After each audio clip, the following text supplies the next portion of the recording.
Ladies and gentlemen, Ben Tanzer. The Seth Berg. Being way too generous. I do want to thank Moon Palace Books for hosting us. Very cool. I want to thank all of you for coming out. That's awesome.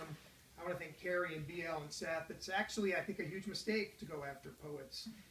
They are all very attractive and very moving, and it may just be that I'm having an emotional week, but every one of them that read brought me to tears, so I'm trying to regain my limited composure. Really thrilled to be here, though. The book just dropped on Tuesday. The response has been very kind, which is weird. I appreciate that. Just a couple of things. I'm going to read just 3 very, very short sections. I should add, I am looking out across the room. Seth said it's okay to swear, but I am so not comfortable with that. So I am going to censor myself, and I completely cut out a section I might have read, which is barely appropriate in front of adults. But do feel free later to read it on your own. I'll tell you which section it is.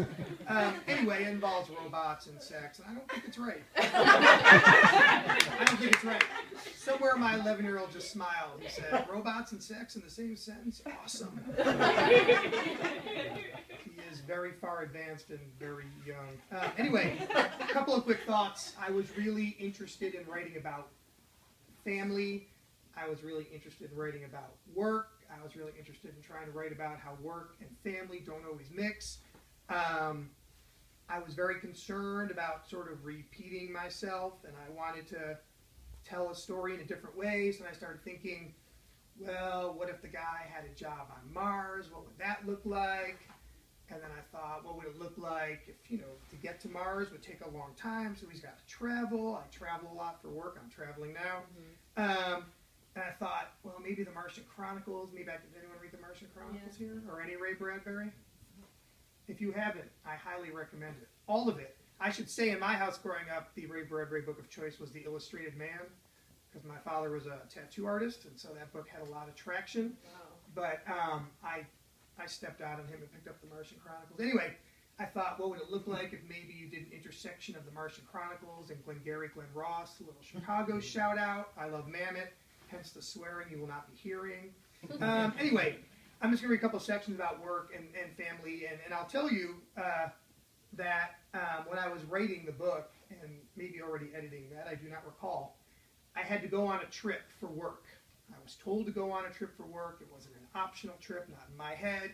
But, this trip involved a very cool opportunity, which was to keynote a conference, a very big conference. And, I think somebody canceled, so they were desperate, and I was already coming. But anyway, so, I was going to be up on stage with all these people. And,